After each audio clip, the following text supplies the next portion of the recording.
Oke, assalamualaikum warahmatullahi wabarakatuh. Selamat pagi anak-anak. Eh, Selamat bertemu lagi kita hari ini di pertemuan yang terakhir pada semester ini, yaitu pada pelajaran sejarah kebudayaan Islam.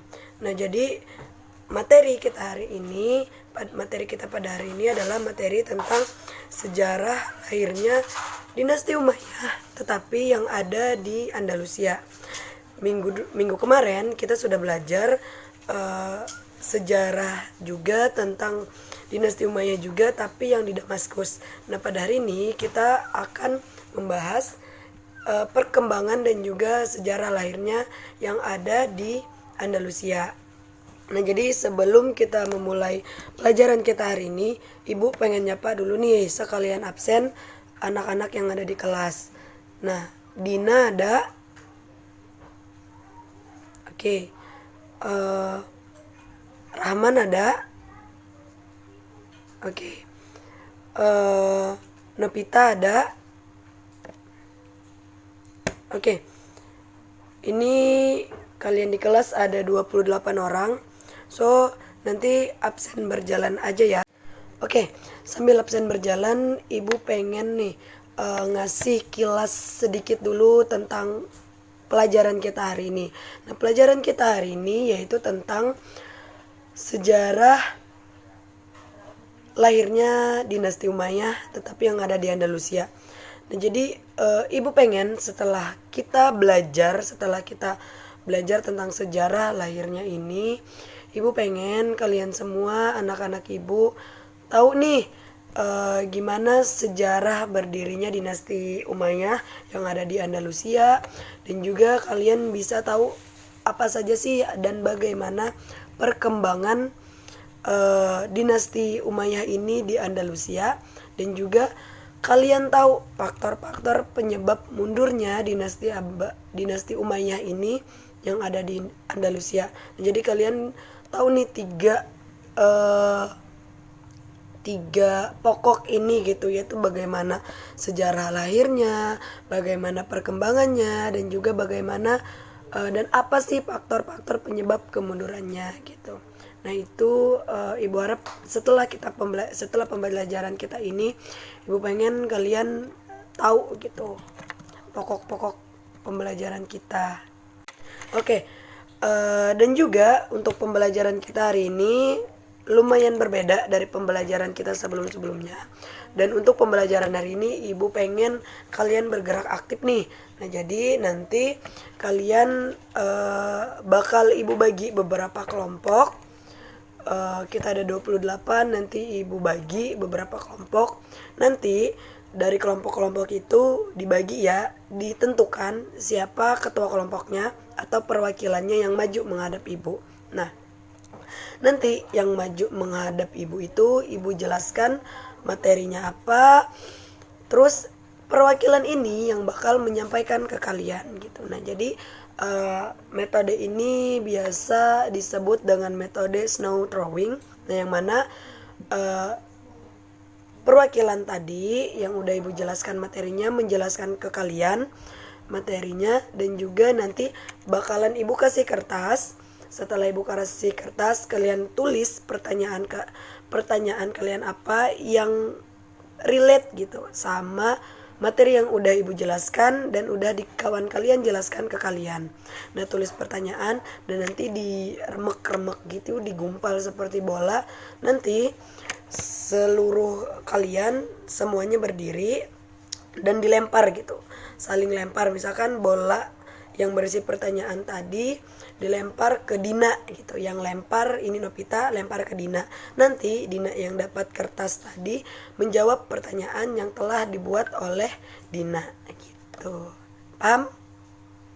Oke, langsung aja ya, Ibu bagi dulu kelompoknya. Oke, ini kelompoknya udah Ibu bagi. Nanti setelah Ibu panggil, maksudnya Ibu sebutkan nama-namanya, langsung gabung aja ya sama teman sekelompoknya dan langsung tentukan siapa yang menjadi perwakilan kelompoknya. Oke, simak baik-baik. Kelompok 1 itu ada Dina, Andi, ada Putra, ada Nada, dan juga ada Dini. Kelompok 2 itu ada Tono, ada Puput, ada Desi, ada Diana, dan juga ada Rasti. Selanjutnya kelompok 3 itu ada Tini, ada Gina, ada Gilang, ada Tono, dan juga ada Eka. Kelompok 4 itu ada Laila, ada Tiana, ada Lia, ada Dani, dan juga ada Salam. Kelompok 5 ini cuma ada 4 orang, itu ada Rahim, ada Rahmi, ada Fadil, dan juga ada Rahman. Kelompok 6 itu ada Aulia, ada Liana, ada Fahmi, dan juga ada Fatma. Nah, langsung aja ya kumpul per kelompok dan tentukan siapa ketua kelompoknya. Nanti ibu panggil. Jadi ketua kelompoknya menghadap ke ibu, nanti ibu jelaskan materi yang bakal kita mainkan gitu. Oke? Oke, udah kumpul. Siapa perwakilannya? Oke, perwakilan kelompok 1 Andi ya. Maju Andi. Perwakilan kelompok 2 Tono. Perwakilan kelompok 3 ini Gilang, silakan maju Gilang. Perwakilan kelompok 4 itu ada Dani. Perwakilan kelompok 5 itu ada Rahim, maju Rahim. Perwakilan kelompok 4 itu ada Fahmi. Oke, udah ada 6 perwakilan ya. Nah, jadi 6 teman kalian yang di depan ini nanti ibu jelaskan materinya apa. Dan yang 6 ini nanti kembali ke kelompoknya masing-masing dan jelaskan apa yang udah ibu jelaskan. Oke? Karena setiap perwakilan sudah ada di sini, ibu jelaskan ya. Nanti yang ibu jelaskan lagi ke kawan-kawan kalian yang ada di kelompoknya masing-masing. Nah, bagaimana sih masuknya Islam ke Andalusia gitu? Bagaimana masuknya Islam ke Andalusia lewat dinasti Umayyah gitu. Nah, jadi sebelumnya sebelum masuk ke Andalusia, Islam itu udah berkembang di Afrika Utara. Afrika Utara itu merupakan salah satu provinsi dari dinasti Umayyah yang ada di Damaskus. Nah, pada saat itu yang menjadi gubernur di Afrika Utara itu adalah Musa bin Nusair. Nah, Musa bin Nusair ini pengen mengembangkan lebih besar lagi gitu, dinasti Umayyah.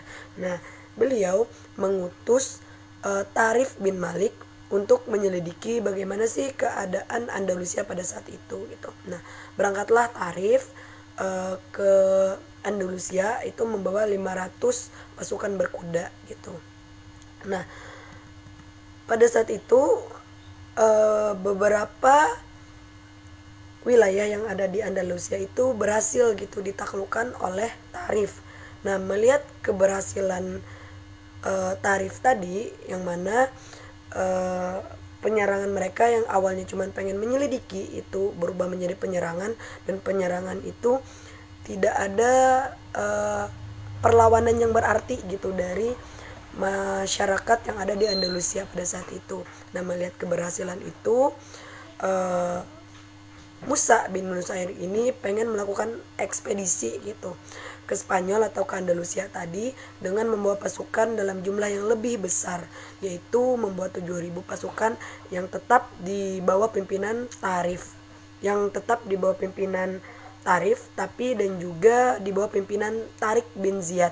Nah, jadi yang 7.000 ini di bawah pimpinan Tarik gitu, bukan Tarif ya. Nah, selanjutnya karena memang pada saat itu Andalusia lagi goyah-goyahnya juga, dalam artian masih simpang siur juga, nggak jelas gitu bagaimana keadaan agamanya, ekonomi dan segala macam, sehingga dengan turunnya pasukan Tarik tadi dengan 7.000 pasukan itu menjadi awal baru dinasti Umayyah yang ada di Andalusia. Nah, ekspedisi tadi berhasil gitu. Nah, pada saat itu masih awal-awal periode di Andalusia, periode dinasti Umayyah di Andalusia itu situasi politik dan perekonomian itu masih belum tertata dengan baik, masih banyak nih dan masih sering terjadi konflik internal yang mengakibatkan lambatnya kemajuan dari segala bidang. Misalkan dari bidang politik itu masih belum kuat dari segi ekonomi gitu. Dinasti Umayyah di Andalusia ini masih belum kuat juga gitu.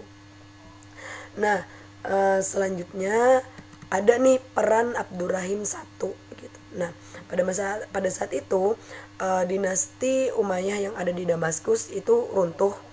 Nah, tapi dan eh, seluruh kerabat dan juga keluarga dinasti Umayyah ini, keluarga kerajaan itu dibunuh gitu. Tetapi ada satu keturunan dari dinasti Umayyah yang berhasil kabur gitu dari penindasan tersebut, yaitu Abdurrahman I gitu. Nah, beliau lolos dari kejaran tentara Bani Abbasiyah yang telah menaklukkan dinasti Umayyah yang ada di Damaskus dulu gitu. Nah, jadi bisa dibilang babak pertama perkembangan Islam di Andalusia ini baru berjalan setelah datangnya Abdurrahman ini datang ke Andalusia gitu. Nah, setelah beliau datang ke Andalusia, beliau memproklamirkan berdirinya lagi dinasti Umayyah yang ada di Andalusia ini sebagai kelanjutan dari dinasti Umayyah yang ada di Damaskus. Nah, jadi pada masa kekuasaan beliau, dinasti Umayyah yang ada di Andalusia ini mulai maju, baik itu di bidang politik tadi maupun di bidang ekonominya juga. Nah, beliau juga berhasil membawa kegemilangan Islam ini dan sukses mendirikan masjid yang ada di Cordova gitu, dan juga sekolah-sekolah besar yang ada di kota Andalusia. Nah, selanjutnya itu proses lahirnya dan lahir berdirinya dinasti Umayyah tadi. Nah, selanjutnya bagaimana sih perkembangan baik itu dalam bidang ilmu, dalam artian dalam ilmu pengetahuan, dan juga bagaimana perkembangan dalam bidang infrastruktur gitu yang ada di Andalusia pada saat itu. Nah, banyak banget nih perkembangan ilmu pengetahuan pada masa dinasti Umayyah yang ada di Andalusia atau Spanyol ini, seperti adanya ilmu filsafat, adanya ilmu sains, selanjutnya banyak ilmu fikih di bidang fikih gitu, dan juga banyaknya sejarah atau sejarawan yang timbul pada masa dinasti Umayyah ini gitu. Nah, dan juga peradaban atau perkembangan yang ada di dalam bidang pembangunan atau infrastruktur tadi, seperti yang terjadi di Cordoba. Nah, itu tadi perkembangan peradaban pada masa dinasti Umayyah yang ada di Andalusia. Selanjutnya, apa sih penyebab kemunduran Daulah Umayyah atau dinasti Umayyah yang ada di Andalusia ini gitu. Ada beberapa faktor, yaitu ada 4 faktor, yaitu tidak jelasnya sistem peralihan kekuasaan, yang kedua tidak adanya ideologi pemersatu, yang ketiga keterpurukan ekonomi, dan yang keempat terasingkan. Nah, yang pertama Ibu jelaskan dulu tidak jelasnya sistem peralihan itu gimana sih? Nah, karena pada saat itu tidak ada peraturan yang mengatur tentang pola pemilihan dan juga pengalihan kepemimpinan, sehingga menyebabkan perebutan kekuasaan di antara para ahli waris gitu. Nah, sistem ini yang menyebabkan banyaknya timbul kerajaan-kerajaan kecil yang ada di sekitar Andalusia gitu. Nah, itu salah satu penyebabnya, yaitu tidak jelasnya sistem peralihan kekuasaan, sehingga seluruh ahli waris pengen nih jadi penguasa gitu. Nah, selanjutnya tidak adanya ideologi pemersatu. Nah, pada saat itu kan emang Andalusia sebelum masuknya Islam tadi, sebelum masuknya dinasti Umayyah tadi lagi goyah-goyahnya masuk Islam, ya udah gitu, mereka umat Islam ini merasa udah kita menguasai Andalusia gitu, tanpa adanya ideologi pemersatu. Misalkan nih ya, Indonesia punya ideologi pemersatu, yaitu Bhinneka Tunggal Ika gitu. Nah, sedangkan untuk Andalusia sendiri, dan khususnya di dinasti Umayyah ini tidak ada gitu ideologi pemersatu, sehingga banyaknya orang pribumi atau orang asli-asli Andalusia ini tidak menerima pendatang misalkan, sehingga terjadilah perpecahan, tidak menerima orang yang pendatang yang mualaf misalkan itu. Nah, terjadilah perpecahan lagi gitu. Dan selanjutnya yang ketiga, keterpurukan ekonomi.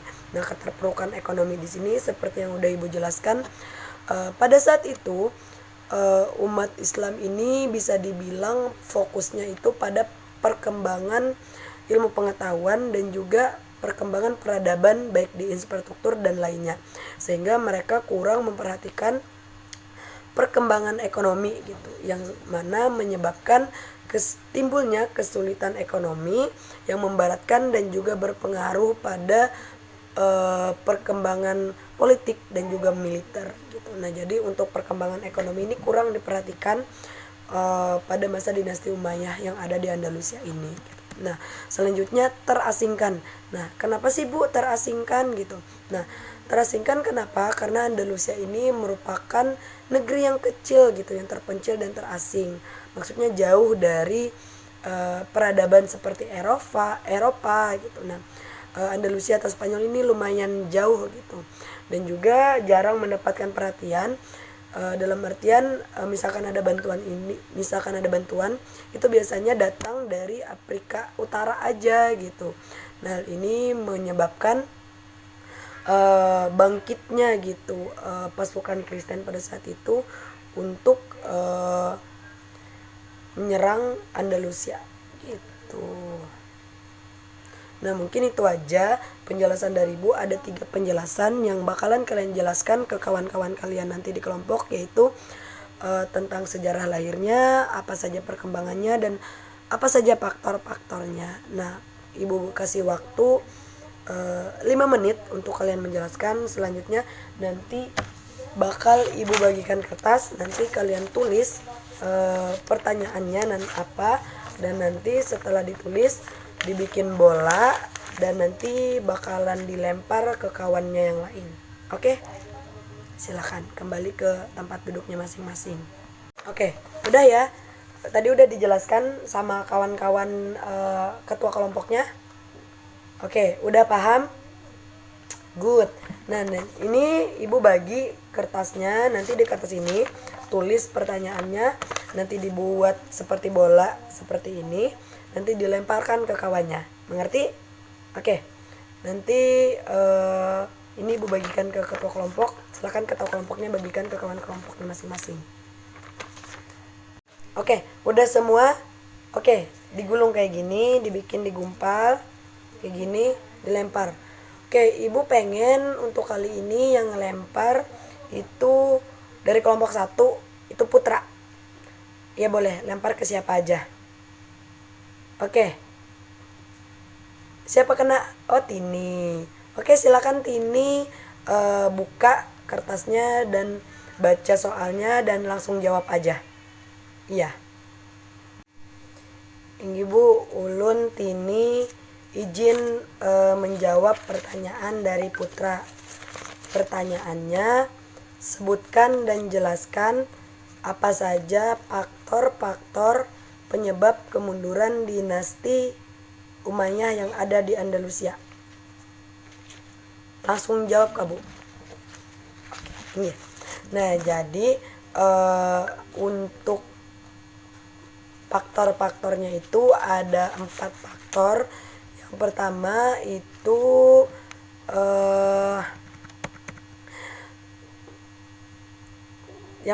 itu tidak jelasnya sistem peralihan kekuasaan.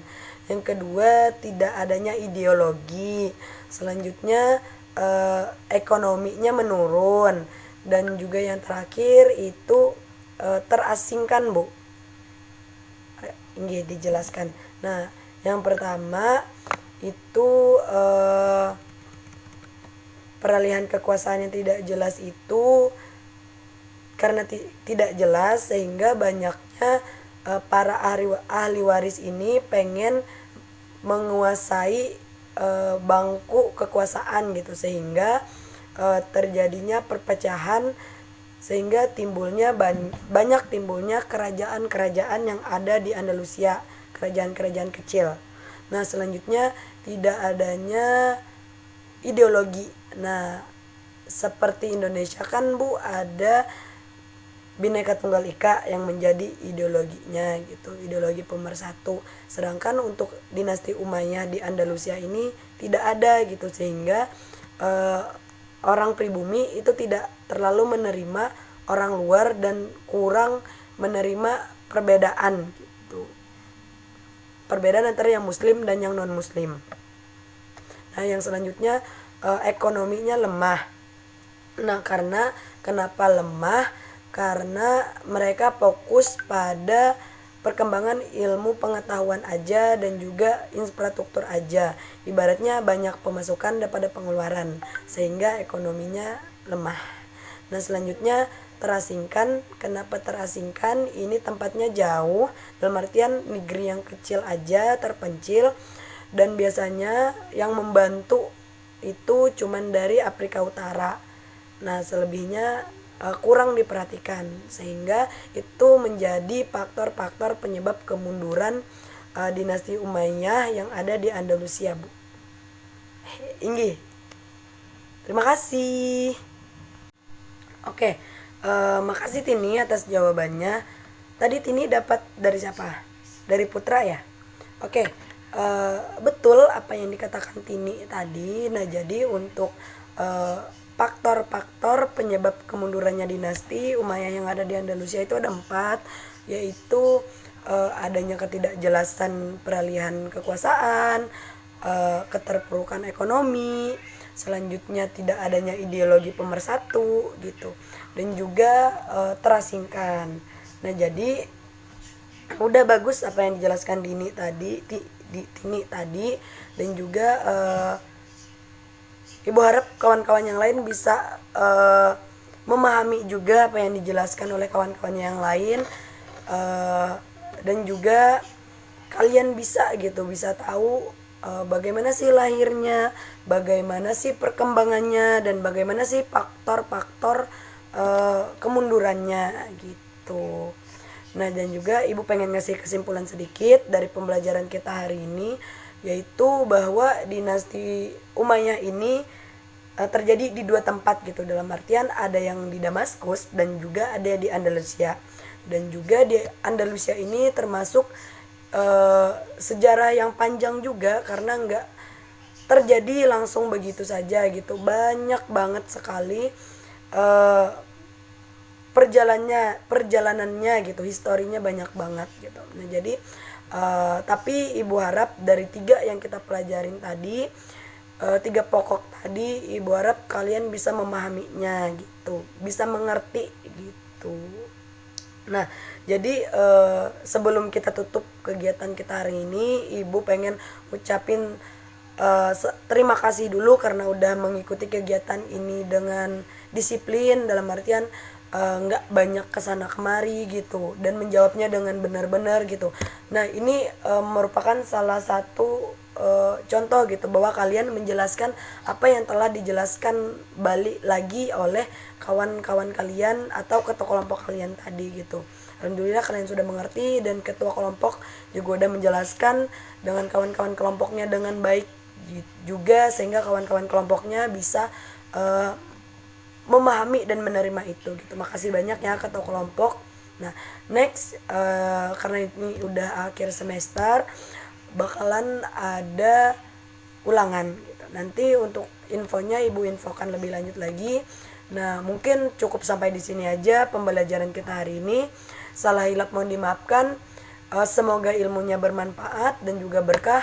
Marilah kita tutup kegiatan kita hari ini dengan bersama-sama membaca hamdalah. Alhamdulillahirabbil alamin. Makasih banyak ya, Ibu permisi.